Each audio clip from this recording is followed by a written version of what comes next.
오늘 저는 이 본문의 말씀을 가지고 일곱 교회에 주신 말씀이라는 제목으로 여러분과 함께 은혜를 나누도록 하겠습니다. 여러분은 예수님을 믿는 것 때문에 박해를 받아본 적이 있습니까? 예수님을 믿는다는 것 때문에 핍박을 당해본 적이 있어요? 물론 있는 분들도 있을 거고 없을 수도 있습니다. 우리가 성경을 볼 때나 초대교회 시절 역사에 나타나는 그런 박해와 핍박, 그거는 그때 당시만이라고 생각하시는 역사적인 그런 거라고만 생각하시는 분들도 있을 수도 있어요. 하지만 현재에도 우리의 신앙 때문에, 우리의 믿음 때문에 박해를 받고 고난을 받고 핍박을 당하고 있습니다. 심지어 예수님을 사랑한다라는 이유로 우리가 다른 것도 아니고 그냥 예수님을 사랑한다라는 거 이유 하나만으로 핍박을 받기도 하고, 법이 우리가 원하는 대로, 법이라는 게 사랑을 기준으로 만들어진 거지만 그 법이 우리를 지켜주지 못할 때가 있고 해결해 주지 못할 때가 있어요. 우리의 믿음이 세상의 가치관과 충돌할 때가 많이 있다라는 거죠. 이슬람권이나 힌두교권에서는 물리적인 핍박과 죽음까지도 감당해야 해요. 그래서 그곳은 선교사님들이 정말로 죽음을 각오하고 들어가는 선교지이기도 합니다. 이렇게 지금도 그리스도인은 신체적으로나 아니면 감정적으로나 법적으로 박해를 받고 있습니다. 지금 미국이나 영국 같은데, 이제 미국도 이제 전체는 아니지만 대다수 많은 주에서 우리가 동성애를 거부하잖아요. 이제 그런 거를 설교하기만 해도 엄청난 벌금을 물려서 교회 문을 닫게 하고 있어요. 영국 같은 경우도 그런 경우죠. 그래서 많은 대다수의 교회들이 그렇게 문을 닫고 펍으로 많이 바뀌어 있죠. 맥주 파는 맥주집으로 많이 바뀌어 있는 게 현재 현실입니다. 그래서 박해를 받지 않기 위해서, 박해를 피하기 위해서 우리가 세상 문화에 굴복을 하거나 휘둘릴 때가 많이 있다라는 거예요. 세상에 만연한 죄에 유별나게 우리가 맞서기보다는 남들처럼 그저 현재 상황에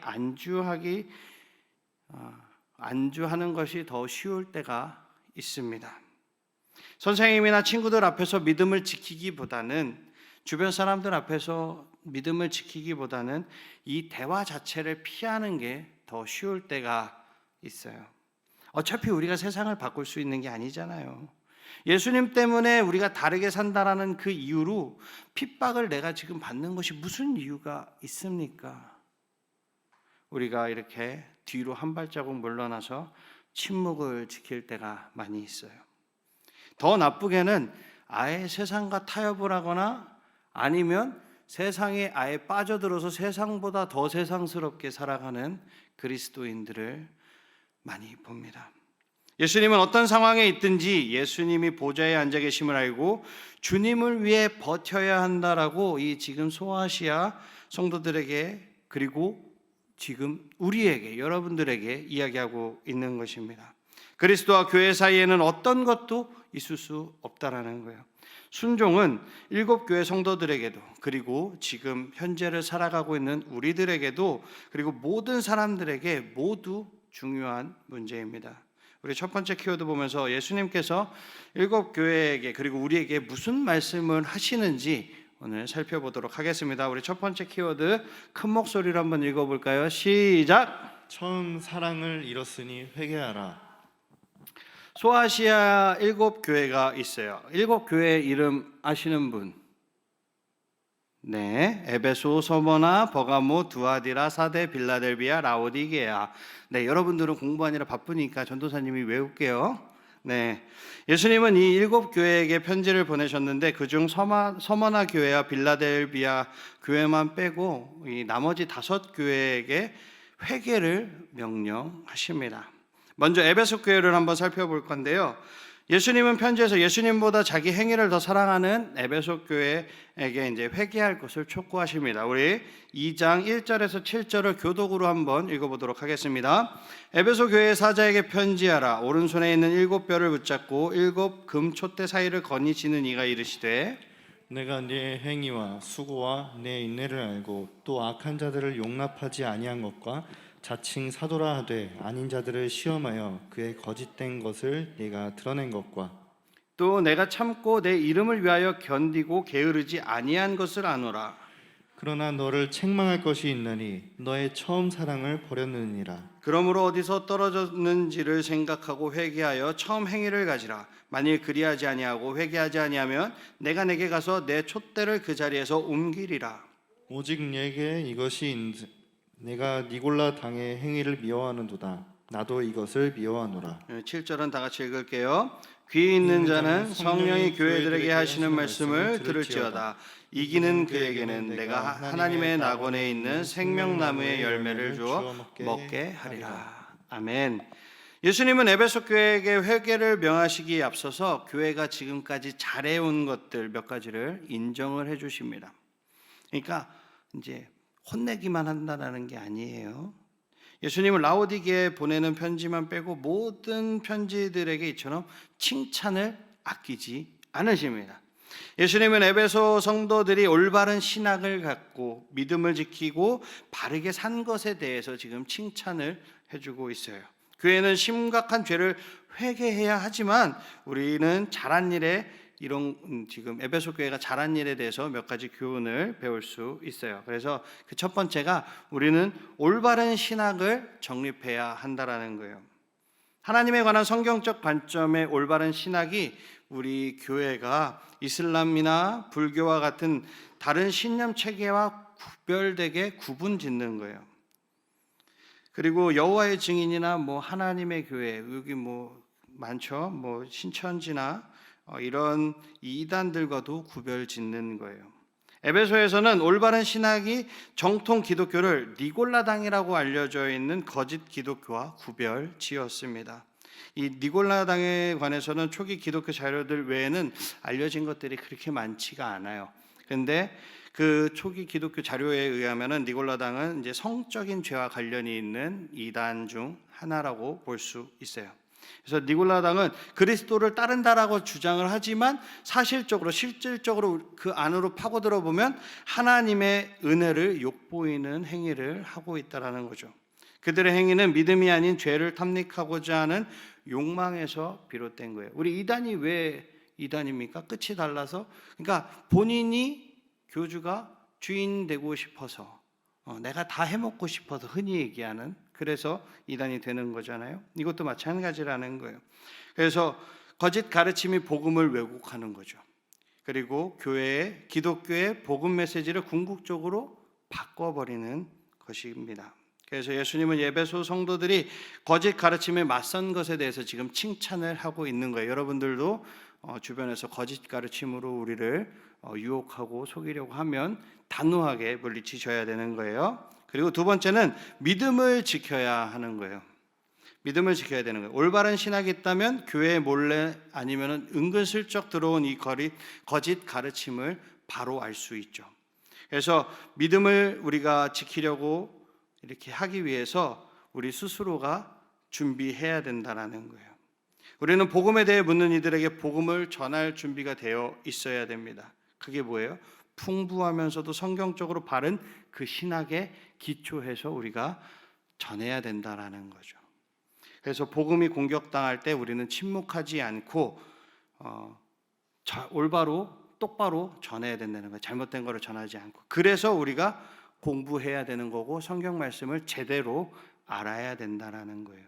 제가 여러분들에게 많은 이렇게 말씀을 전하지만 제가 하지 않는 것 중에 하나가 뭐냐면은 여러분들이 실생활에서 지금 어떻게 보면은 이제 교훈이라든가 이런 것들은 많이 전해주지는 않아요. 그거는 여러분들이 성경 말씀을 받고 여러분들이 삶 속에서 녹여내주기를 제가 바라기 때문에 이렇게 살아라, 저렇게 해야 된다, 이렇게 하는 게 성경적인 거다, 이런 것들을 많이 알려주지는 않습니다. 그냥 복음을 전해주기만 하는 거예요. 대신 저는 올바른 복음을 전해주기 위해서 대단히 노력을 하고 있다는 것만 알아주셨으면 좋겠습니다.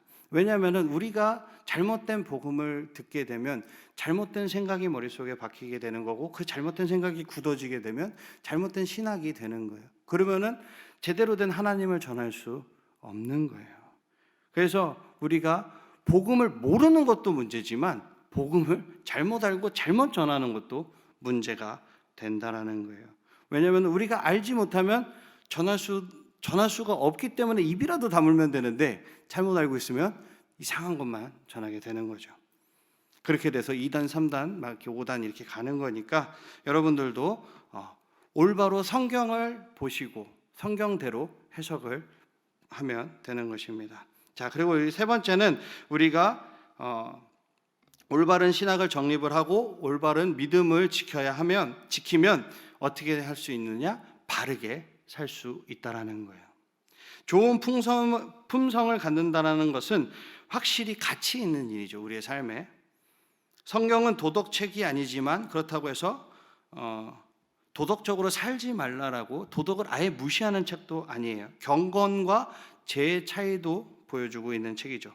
예를 들어 십계명은 우리의 구원을 위한 것이 아닌 하나님의 성품을 드러내고 세상이 아닌 하나님을 따라 사는 법, 이것을 보여주기 위해서 하나님께서 직접적으로 제정해 주신 것입니다. 에베소 성도들은 완전히는 아니지만 대체로 제대로, 완전하진 않았지만 대체로 부도덕했어요. 그러나 예수님은 그들이 세상적인 삶의 방식에 빠지지 않고 경건하게 산 것을 칭찬해 준 거죠. 에베소 성도들은 올바른 신학으로 복음을 지키면서 경건하게 살았습니다. 하지만 죄를 피할 수는 없었어요. 그래서 에베소 성도들은 회개해야 했죠. 물론 그들만 그런 것은 아니었고 버가모, 사대, 라오디게아 교회도 동일했어요. 에베소 교회를 향해 예수님은 칭찬하신 것만으로는 충분하지 않다라고 말씀하십니다. 왜냐하면 그들은 무엇을 잃어버렸죠? 처음 사랑을 잃어버렸기 때문이에요. 한때는 그들의 뜻과 마음을 환히 비추던 그 예수님을 향한 열정이 식어버린 거죠. 에베소 성도들은 선하게 행동하며 도덕적인 삶을 사는 듯해 보였지만 겉으로 보기에는 그랬지만 흉내만 내고 있을 뿐이었고 예배와는 별개의 삶을 살아가고 있었다라는 거죠. 예배가 없는 사역은 기독교가 아니라 세속적인 종교 그리고 도덕주의일 뿐입니다. 예수님은 하나님의 사랑과 은혜를 잊은 그 죄에서 돌이켜 회개하라고 오늘도 여러분들에게 경고하고 있는 것입니다. 그렇지 않으면 예수님이 어떻게 하신다 그래요? 촛대를 옮겨버리시겠다라고 이야기하는 거죠. 예수님의 촛대로서 우리의 역할을 사명을 감당할 그 촛대로서 자격이 없음을 나타내는 것입니다. 이 촛대는 세상에 대한 빛을 상징을 하고 유일한 참빛 곧 부활하신 예수 그리스도를 대변하는 것입니다. 그래서 우리는 하나님의 말씀대로 처음 사랑을 잊지 않고 그렇게 하나님 앞에 순종해야 될 줄로 믿습니다. 우리 두 번째 키워드 한번 보도록 하겠습니다. 우리 두 번째 키워드 큰 목소리로 읽어볼까요? 시작! 예수님을 따라 이기는 자가 되어라. 네, 제가 반복해서 이야기를 좀 하지만 회개란 죄에서 돌이켜 예수님께 다시 초점을 맞추는 거예요. 죄가 뭐라 그랬죠? 하마르티아, 관역, 초점에서 벗어난 것을, 그러니까 예수님께로 하나님께로 향한 것이 단 1도라도 벗어나면 모든 것이 그게 죄라고 말씀을 드렸습니다. 그래서 우리는 죄와 예수님을 동시에 바라볼 수가 없어요. 예수님은 교회들에게 보내는 편지에서 이 점을 분명하게 말씀하고 있습니다. 죄에서 돌이키는 것이 중요하기는 하지만 그것으로 충분하지 않아요. 왜냐하면 정확하게 예수님을 바라보는 그 시선도 중요하기 때문입니다. 우리 3장 1절에서 6절을 한 번 더 교독으로 읽어보도록 하겠습니다. 사대 교회의 사자에게 편지하라. 하나님의 7 영과 7 별을 가지신 이가 이르시되 내가 내 행위를 아노니 내가 살았다 하는 이름을 가졌으나 죽은 자로다. 너는 일깨어 그 남은 바 죽게 된 것을 굳건하게 알아. 내 하나님 앞에 내 행위 외에 온전한 것을 찾지 못하였노니 그러므로 내가 어떻게 받았으며 어떻게 들었는지 생각하고 지켜 회개하라. 만일 일깨지 아니하면 내가 도둑같이 이르리니 어느 때에 내가 이르는지 내가 알지 못하리라. 그러나 사대에 그 옷을 더럽히지 아니한 자 몇 명이 내게 있어 흰 옷을 입고 나와 함께 다니리니 그들은 합당한 자인 연고라. 이기는 자는 이와 같이 흰 옷을 입을 것이요 내가 그 이름을 생명책에서 결코 지우지 아니하고 그 이름을 내 아버지 집 앞과 그의 천사들 앞에서 시인하리라. 귀 있는 자는 성령이 교회들에게 하시는 말씀을 들을지어다. 아멘. 예수님은 교회들에게 보내는 편지마다 이기는 자를 언급하십니다. 이기는 자. 사대 교회에는 그들 사대 교회의 신앙이 어떠한 신앙이라고 얘기하시냐면 잠든 신앙이라고 얘기하시면서 회개하라고 명령하시는 거예요. 잠든 신앙. 그들이 회개하면 이기는 자가 되어서 마침내 흰 옷을 입고 하나님의 영광 앞에 서게 될 것이라는 거죠. 흰 옷. 흰 옷은 무엇을 상징하죠? 순수함을 의미합니다. 그렇다면 이긴다라는 뜻은 무엇일까요? 이긴다. 성경에서 예수님이 어떤 것을 명하실 때는 대개 자신이 이미 행하신 것을 기초로 해서 우리에게 명하십니다. 즉 순종하라고 말씀하신 것은 예수님이 온전히 하나님 앞에 순종했기 때문에 우리 보고 순종하라고 말씀하시는 거예요. 다른 사람을 미워하지 말라고 말씀하신 것은 예수님이 마음속에 한 점의 증오도 없이 온전히 사랑하셨기 때문에 우리에게 이렇게 명령을 하시는 겁니다. 그러니까 예수님이 교회들에게 이기는 자가 되라고 명하신다라면 그것은 무슨 뜻이 됩니까? 이미 예수님께서 승리하셨다라는 거예요. 이기셨다라는 거예요. 예수님이 무엇을 이겼습니까? 죄와 죽음을, 사망을 이기셨죠. 그럼 말미암아 주님과 연합한 우리도 죄와 죽음을 이겼다라는 거예요. 이길 거가 아니에요. 이겼다라는 것입니다. 죄가 우리를 괴롭히고 심지어 우리에게 해를 끼칠 수는 있지만 궁극적으로 죄가 우리를 이길 수는 없다라는 거예요. 죽음은 우리의 깊은 곳까지 흔들 수는 있지만 우리를 무덤에 가둬둘 수는 없다라는 뜻입니다. 예수님의 부활이 우리가 승리 가운데 부활할 것을 보장하고 확증하기 때문입니다. 예수님의 부활을 믿으십니까? 아멘. 결론적으로 요한계시록에 등장하는 교회들은 지금 우리와 별반 다른 게 없다라는 거예요. 비틀거리고 넘어지고 죄로 인해 몇 가지의 문제를 겪기도 해요. 하지만 진정으로 그리스도를 사랑하고 신뢰한다면 회개하고 주님께 돌아오라는 것입니다. 그리고 마지막 날에 이기는 자가 되어서 만왕의 왕의 그 자비로운 통치 아래 하나님의 형상을 간직한 자들로서 예수님과 함께할 것이라는 것을 요한계시록은 얘기하고 있는 것입니다. 어렵지 않죠? 네. 그래서 우리 세 번째 키워드를 한번 보도록 하겠습니다. 세 번째 키워드 큰 목소리로 시작. 한눈 팔지 말고 사명으로 돌아와라. 네, 예수님께 집중하지 않고는 우리가 죄를 회개할 수 없듯이 사명을 감당하지 않고는 예수님께 집중할 수 없다라는 거예요. 앞서서 앞에서 얘기했지만 사대 교회는 삶의 모양은 보이면서도 그리스도를 결국에는 따르지 못해서 예수님께 집중할 수 없었어요. 예수님은 사대교회의 잘못된 평판을 지적하신 후에 이렇게 이야기하십니다. 3장 2절을 다시 보면 너는 일깨어 그 남은 바 죽게 된 것을 굳건하게 하라. 내 하나님 앞에 내 행위에 온전한 것을 찾지 못하였느니. 사대교회는 예수님에게 한눈을 파는 거예요. 예수님을 바라보지 못하고 다른 곳을 바라본 거죠. 그 결과 사대교회 성도들은 사명에서 벗어났어요. 하지만 예수님은 사대교회 성도들과 관계를 끊어버리지 않고 기다리셨습니다. 왜냐하면 그들은 아직 해야 할 일이 남아 있었거든요. 예수님은 사대교회가 회개하고 예수님께 다시 집중하기를 바라십니다. 사대교회가 이 교회라는 명성에 기대는 동안에 다른 교회들은 다른 식으로 예수님에게서 한눈을 팔았는데 어떤 일이 있었냐면은 많은 일들이 있었지만 거짓 가르침을 받아들인 경우도 있었고 예수님 말고 네가 크냐 누가 크냐 막 이런 것도 있었고요. 여러 가지 교회의 문제들이 있었어요. 그래서 결국에는 모든 교회가 하나님께서 주신 사명을 완수하지 못했다라는 것이죠.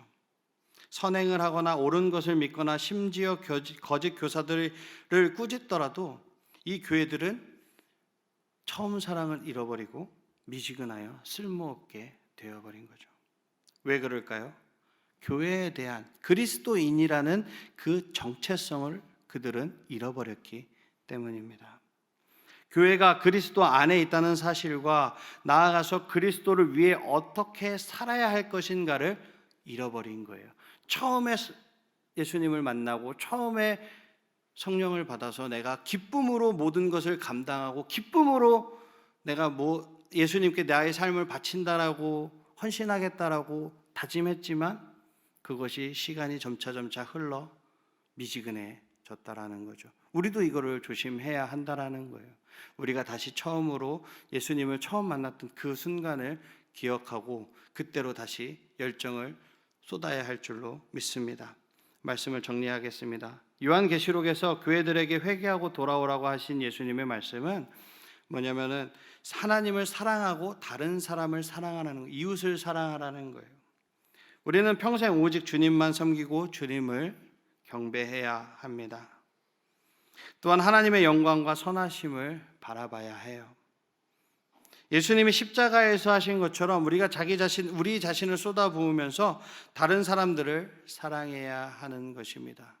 예수님께서는 그 십자가에서 언제라도 내려오실 수 있었지만 예수님의 손에 못 박힌 그 못을 뽑아서 창으로 만들어서 저들에게 던질 수 있었지만 십자가를 부러뜨리고 내려오실 수 있었지만 예수님께서는 하나님의 말씀에 하나님의 계획에 순종하셨다라는 거예요. 만약에 그렇게 내려오셨으면 한 번쯤은 멋있었겠죠. 폼났겠죠. 나 이런 사람이야. 내가 하나님의 아들이야. 폼은 났겠죠. 하지만 예수님의 그리고 하나님의 우리를 향한 그 구원 계획이 완성될 수 있었을까요? 그럴 수 없었다라는 것입니다.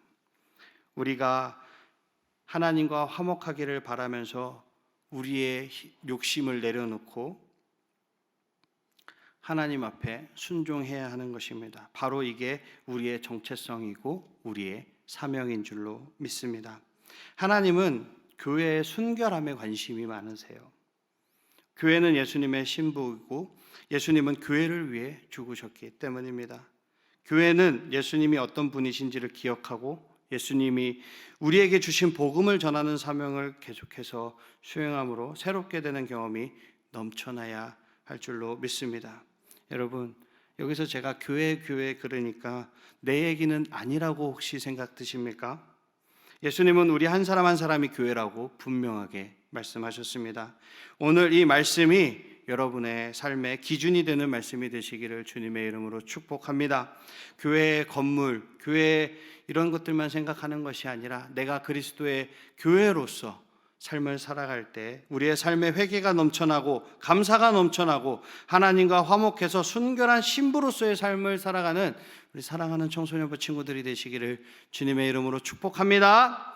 아멘. 다 일어나시겠습니다. 이 땅에 오직 찬양하고 기도하겠습니다.